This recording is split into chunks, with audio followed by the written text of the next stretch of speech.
Hello, everybody, and thank you for taking a little bit of time out of your day today to meet with us. We hope that our webinar today is very beneficial to you and your businesses or your practices. My name is Tony Peterson. I am the Vice President of Business Development and Customer Success here at NextTrust. We are the company behind BillFlash. And today we're going to be talking to you about the best practices in patient collections automation. This is a topic that has been sort of interesting for us to cover over the last year as we've been going through the pandemic. The topic of collections has been one that has been at the top of a lot of practices' minds, but they haven't really known how to approach it from the standpoint of having a bunch of patients who might be impacted by the pandemic and wanting to be compassionate towards them. So as we have moved on through the period that we've been locked away, and as the economy starts to open up, the collections that are becoming more and more important to practices and to their businesses. The patients owe a large portion of each visit. It's not the same as it was 20 years ago, so it's important that we get that money in. So today, that's what we're going to be talking about. If we could go to the next slide, please, James. So our overview, what we're going to be talking about, our agenda today, we're going to be talking about some steps that you should take before sending patients to collections. It's really important to think about this from the standpoint that collections does not necessarily have to mean third-party collections, that you send someone off to a collection agency. There are definitely some things that you can do prior to getting to that point that can maximize the potential for your patients to pay. The next thing that we will discuss and show you is how you can automate the collections process. And we're going to have a demonstration of how that can be done using the BillFlash system. Grace Totten from our account management team will be here and demonstrating that for you today. And then after we go through the automation of collections, we'll be talking about managing the collections centrally. We'll be talking about how to collect more patient revenue, and finally, we'll be talking about the collections process. And we have Greg Abadanian from NCS, which is our partner on the collection side, who will be walking you through those last 3 points. So we have a great lineup here for you today. We're really excited about what this can mean for you and your practice. And so we'll jump right into it. James, if we can go to the next slide. Some of the first things that you can do to avoid sending patients to collections seem rather easy or self-explanatory, but it's not necessarily that way when we look at how practices actually bill their patients. The first thing that you can do to make sure that you're avoiding getting a patient to the point where you have to send them to collections is to make sure that you are consistent in how you ask them to pay for their balance and sending out reminders to them that they need to do so. This can be done in any number of ways, either via mail, email, text, phone. There's practices getting very creative with how they reach out to their patients, and that is going to be more important as time moves on. It's interesting that phone is listed last there because what we have also seen over the last 10 years is almost a collapse in the number of people who are even willing to answer a phone call. And so the mail, email, and the texts have become supremely important for how we communicate with our patients, and we have to integrate that into the conversations we have with them in the practice. So if you're not sending mail reminders or email reminders or text reminders, then you would want to consider options that would allow you to do that, so that your patients will actually take a look at their balances and have an opportunity to pay them. The phone calls just aren't working the same way as they did 10 years ago. Next slide, please, James. The next thing that you need to do with your patients in order to make sure that they're likely to pay is you need to communicate very, very clearly and effectively with them. You need to be clear about the payment expectations. I had a doctor's visit. Actually, I have one scheduled for tomorrow. And when they confirmed the appointment with me, they let me know we've validated your insurance and you're going to owe this much money because you haven't hit your deductible yet. It's still the early part of the year. And they told me exactly how much I could expect to owe going into my visit. That, as a patient, is beneficial to me because it lets me plan for and make sure that I am able to pay that amount. And they've set that expectation prior to delivering the service to me. So they've done it at the point where they have the most leverage. That's what you need to be doing as well. You need to set the expectation with your patient prior to them being seen about what you expect of them. You also need to enforce your payment requirements. Every patient is going to give you a story about why they aren't able to or willing to pay their outstanding balance. And there's some people where you might want to consider that, but generally speaking, if you don't enforce your payment requirements, then patients are going to take advantage of that. It's been consistently shown that on the hierarchy of where they prioritize their bills, medical bills come last in that hierarchy. They're going to pay their mortgage or rent first onto their car and work their way down until eventually they get to their medical bills. So if you're not enforcing that, then they're going to take advantage of it. But then last but not least, you also want to show empathy. If somebody has just been laid off due to the pandemic, or if they lost a spouse or a loved one due to COVID and that impacted their earnings and the cash flow for their family, you want to provide them with options that also show that you're empathetic to the plight that they have. That also requires that you are communicating with them. That can't be done strictly remotely. That needs to be done with a face-to-face conversation while they're there in your practice, and make sure that you're showing them that empathy. Next slide, James. Prior to the visit, there are two things that you can do that will make it far more likely that the patient is going to pay. And if you're utilizing the Bill Flash Pay services, these come standard with those. So you don't have to pay extra in order to utilize these things. If you're using Bill Flash, they're there, and it absolutely works. We saw one practice that implemented this in February. They had signed up in January. They implemented what we're talking about on this slide in February, and the number of patient payments that came in over the period after they implemented the payment plans and auto payments went up by a factor of 10. So really what we're talking about here is prior to the patient being seen in your practice, you want to identify whether or not they might be a candidate for a payment plan.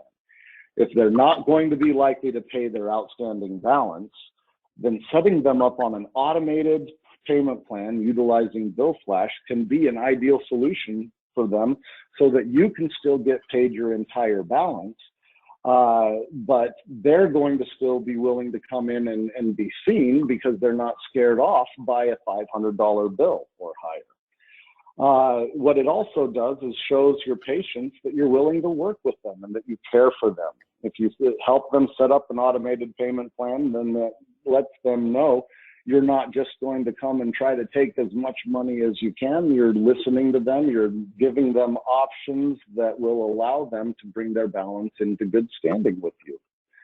And what that also does is it results in a patient that has a more manageable bill. If a patient feels like it's possible for them to pay their bill, they'll at least pay parts of it. If they think that they'll never be able to pay their bill, they're just going to ignore the entire thing. So setting that up with them prior to the visit can be a very big factor in helping avoid sending them to collections. Another feature within Bill Flash that can be a huge benefit to you and your practice as you try to get this revenue in the door is setting up auto payments. This is something where every time I talk about it, there's a practice that'll say, well, I have an 85-year-old patient that's never going to sign up for auto payments. That is definitely true. There's going to be a number of patients who say, for whatever reason, I won't sign up for an automatic payment. But you don't need everybody to sign up for an automatic payment. If you can get 30% of your patients to sign up for an automatic payment, what that does is when your statements go out, they're not statements, they're receipts, and we automatically charge the credit card that's on file. So if that methodology is used on 30% of your patients, the second you send your statements, 30% of those payments have been collected. And the remaining statements that were not signed up for auto pay are where you and your practice can focus your collection activities. And that makes it easier for you to focus where you need to. If there are people willing to pay their utility bills automatically, there will be people willing to pay their medical bills. That also allows you to set up a cap, so you're not asking them to give you a free blank check that they can be charged up to $10,000. There is a cap there that lets you say, I'm only going to authorize an automated payment up to $100 or whatever amount you agree to with the patient. So if you utilize both payment plans and automated payments, your practice is far more likely to be paid in full for the remaining patient balances that are there. Next slide, please, James. Hi, Tony. Sorry, I had some technical difficulties. Can you go ahead and make Grace the presenter? I can absolutely make Grace the presenter. If we're on to that section, then we will do that right now, and we'll turn it over to Grace.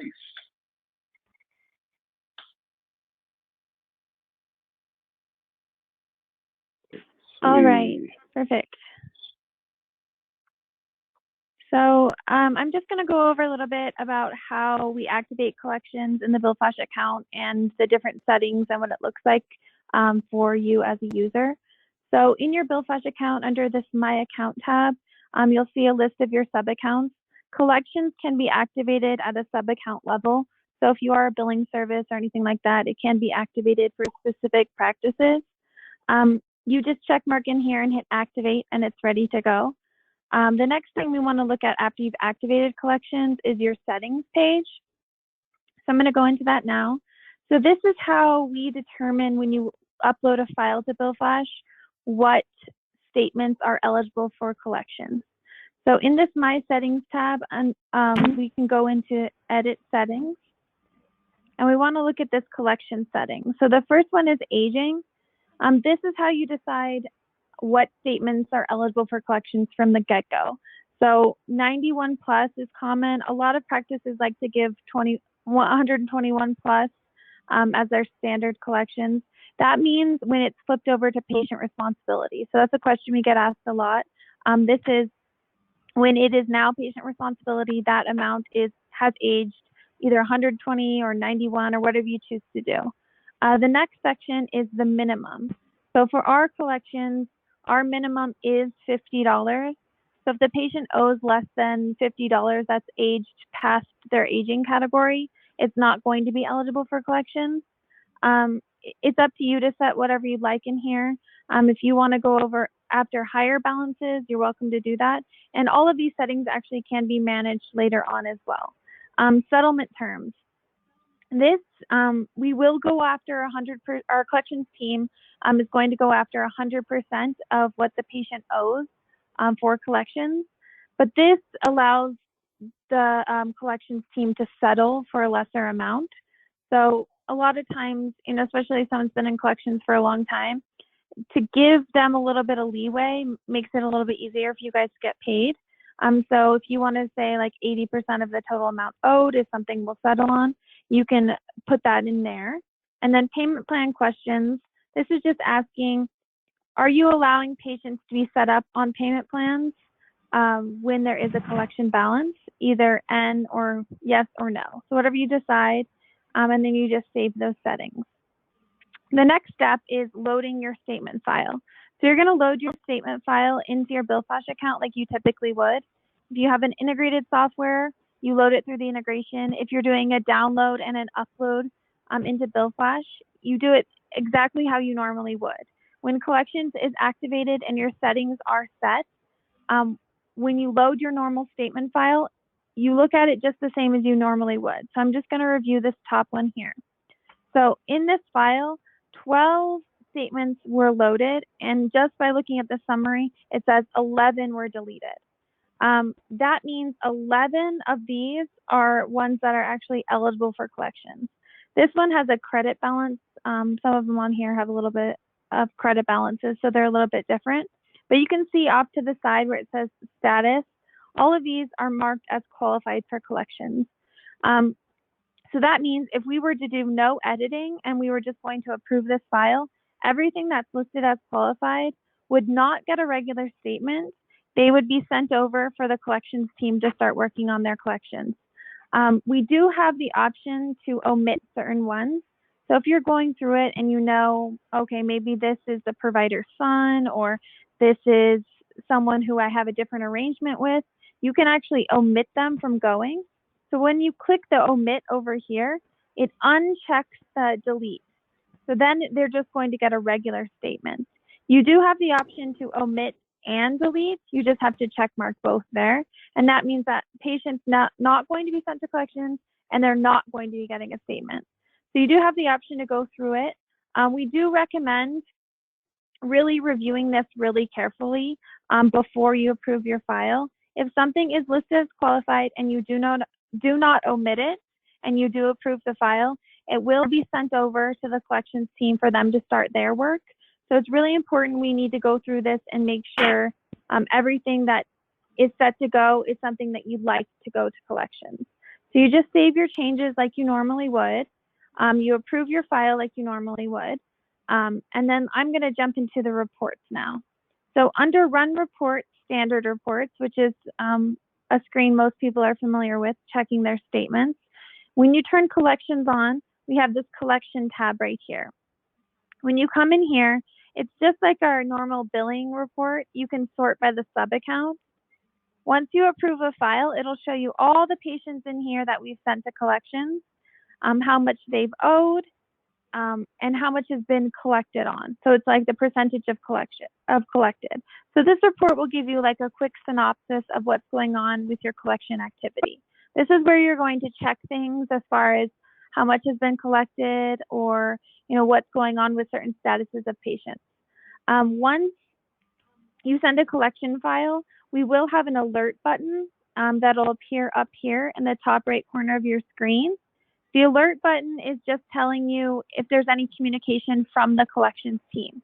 So in the alerts, there's typical things you'll see in there, like we have the wrong phone number for a patient, please update that. And that's just your communication tool. You can speak directly with the collections team to get that information over to them. So the system's really easy. You don't really have to change a lot about your processes, but we make it really easy for you guys to send patients over to collections. James, that I think is about it for me. All right, Grace. Great. Thanks, Grace. Over. Oh, sorry, James, you asked me. I will turn the time then over to Greg Avedanian from NCS, who will be our next presenter. James, were you able to get your screen shared again? There we go. Yes, I believe so. Thank you. Hello, everybody. Very good. Greg. My name is Greg Avedanian. I'm the CEO of NCS. I've been in the industry for over 32 years now, and I started my agency back in 1999 with the focus in the healthcare industry. Understanding the do's and don'ts and how to collect from patients. We collect on all formats, everything from hospitals to private practices. Next screen, please.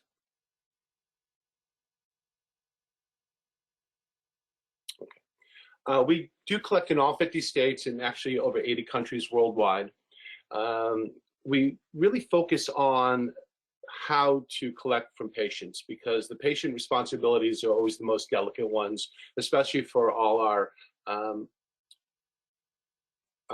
from our medical clients. What happens is when we speak with the patients, we have to understand and be very sensitive to the needs. The whole aspect of collecting from them is to understand what they're going through as far as financial, understand that we have to collect the account in a professional manner and keep them as a patient back to your office. And it's a win-win situation. We found that speaking with them, and we make phone calls on every single account, and I'll go through the process of how we get the account, when we receive it, and then what we do on a daily basis. When we receive the files from Bill Flash, they come into our accounts and a letter is automatically generated to the system. And then we assign the accounts to each of our customer service operatives. Calls are made to each patient. We note every account of the conversation we're having with the patient. And what we try to do is either get a payment plan in place, get the payment in full. If they're having a dispute or some financial problems and they're offering a settlement, when Grace was mentioning, that we could be allowed to collect 80% of that, we'll try to get that for you. But we always try and strive for collecting the full balance of 100%. The whole thing here, especially with this COVID, it's changed the game a lot. But we've been very, very successful on the patients we've been receiving so far.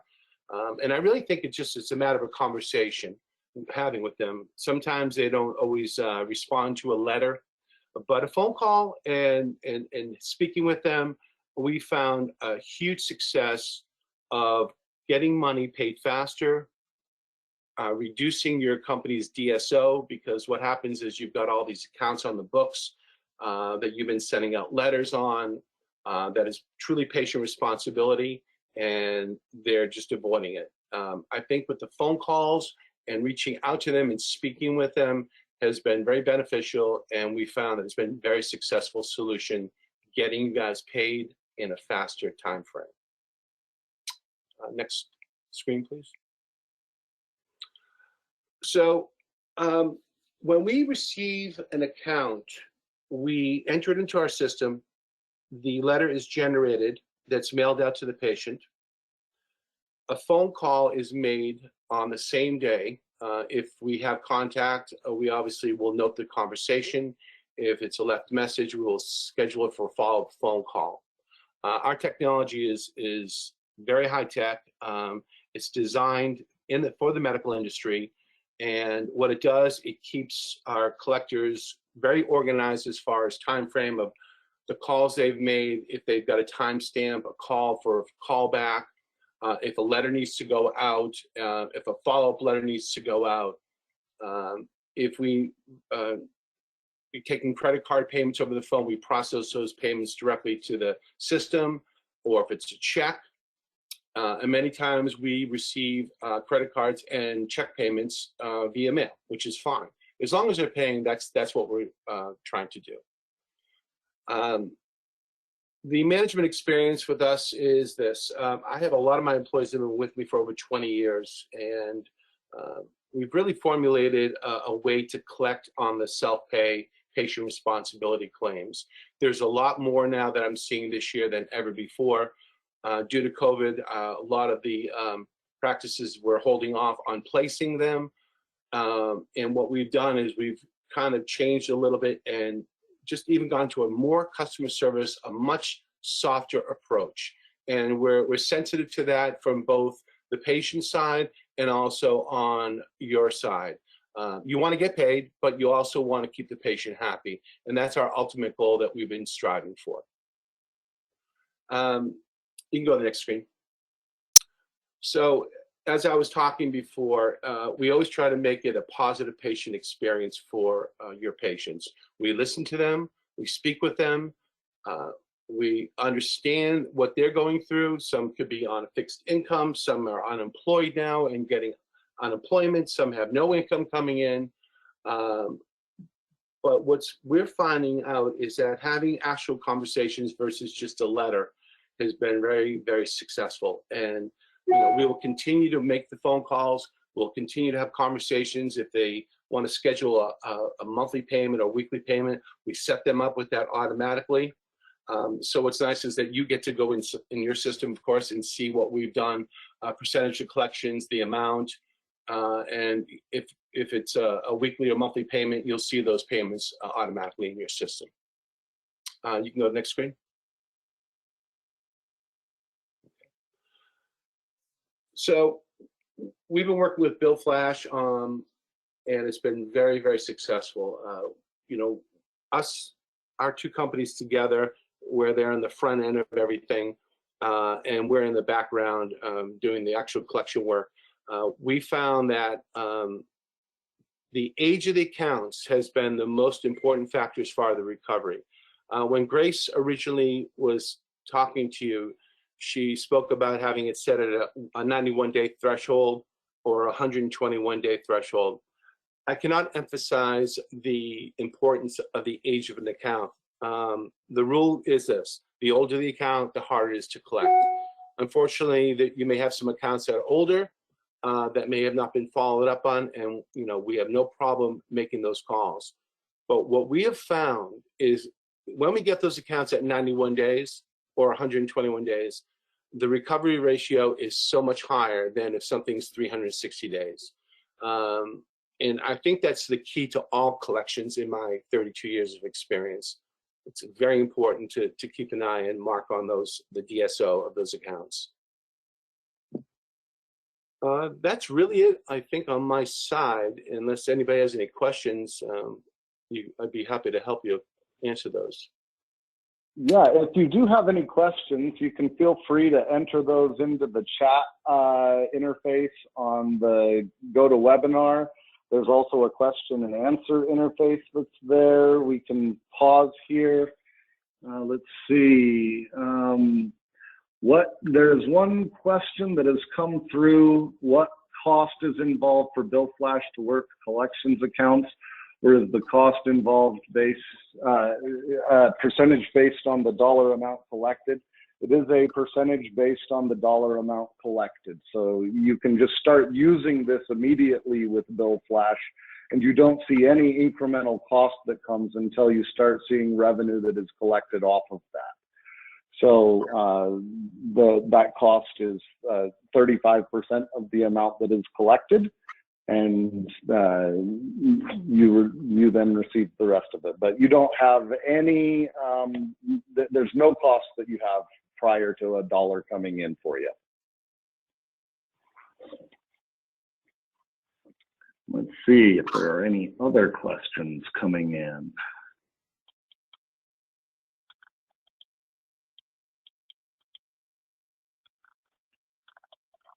No questions yet.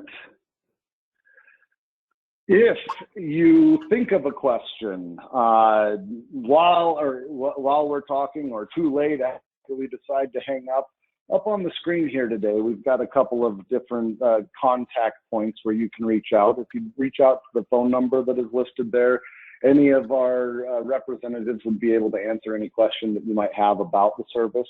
The email that is there, getpaid@billflash.com. If you send an email there, you'll get a response back from our representatives as well, answering any of those questions that you might have. So if you don't have... Rosbeth, I see a question. You see a question? Yeah, can you please go over the pricing for collections as well as for credit card and ACH payments? Oh, the pricing for the credit card and the ACH payments are going to vary based on the types of cards that are utilized. Generally speaking, the percent price that for each swipe that occurs when utilizing the pay services with BillFlash, it works out to be a little bit less than 3% on the swipe. But if you decide that this is something that you want to utilize, you would reach out to the representatives and they can show you the line-by-line pricing for each different circumstance that is there. But generally speaking, if you're doing a comparison with some of the other vendors that are out there, the credit card swipes are a little bit less than 2% on average right now for us.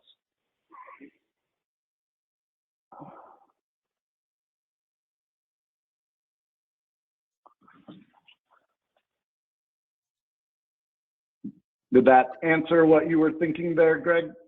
Well, this is from Rosbeth. She also has another one. Is there any cost for sending e-statements? Oh, that is a great question.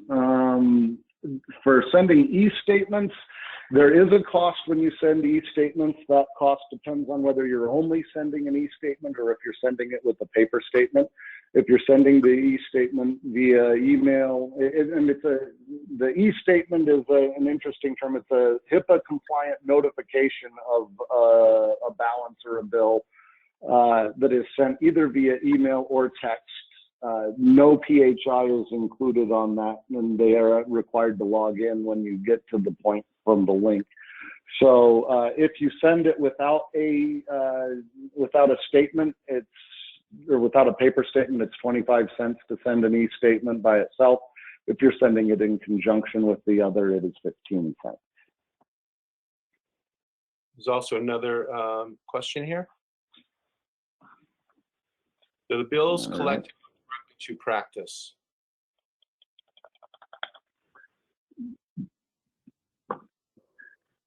Could you repeat that one, Greg? So do the bills collected go directly to practice is the question. Yes. No, yes, that is a great question. So when NCS actually collects the revenue from the patient, they will be utilizing your merchant account that's set up with BillFlash. And when that is done, it goes right into your account, and then you receive an invoice for the collected amount on your next BillFlash invoice. The revenue is going right into your account. It is not being held in a lockbox anywhere. It's not being held on to for 2 weeks like some other vendors might do with their credit card transactions. They're using your system, and it's going right into your bank. That is correct. We process all payments directly to you. Here's another question. What does it cost to set up an account? The cost to set up an account with BillFlash, the cost to set up an account with BillFlash is going to depend on the services that you decide to utilize as you go. There are a number of fees that would be there in different circumstances, and so that if you have questions about detailed pricing, I would highly encourage you to reach out to our representatives at the phone number and email address that are there on the screen, because what is the pricing is different for each customer that comes through. There's going to be a different pricing that you each see based on the services and softwares that you're utilizing. So please reach out to your representative, and they'll be able to help you with all of your pricing questions. Let's see.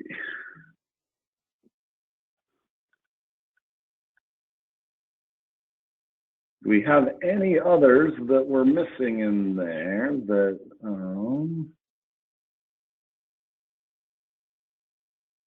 looks like we've gotten all of them. Yes. All right. If any of you have any other questions that, there's one that just came in from Lookman. What is the aging limit to an account? So Greg, I think that that would be one where you would be the expert here. I don't think that there's a quote unquote limit to what they can send over, but there's what we want them to send over in order for it to be effective. Is that right? Well, the only thing is there is something called statute of limitations where generally, depending on what state, but it's 4 to 5 years. We've been successful in accounts, up to 2 years old. Like I explained earlier, the older the account, the less recovery ratio. Not to say it's impossible. It's just that the percentage goes down. But I've gotten accounts that have been up to 2 years old many times. So we're good with anything as long as there's an active phone number or the mail's not getting returned, that there's some life to it, that we can speak with somebody. I treat them, and I have my company treat them as any account. It's still a receivable, so we can assist you on those. Generally speaking, I say up to a year. If you have some older receivables out there that you need us to help clean up for you, we're more than happy to do so. That's older. Great answer and great question, Lookman.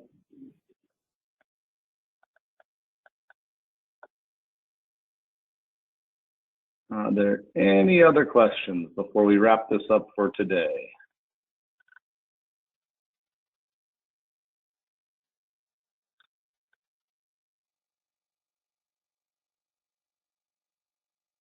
Okay.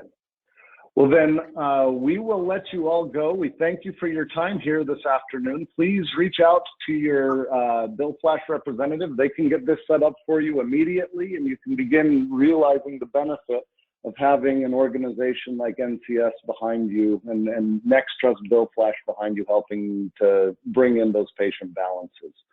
We hope that you have a great rest of your week and that you're staying safe, healthy, and successful. Thank you all for your time today. Have a great day.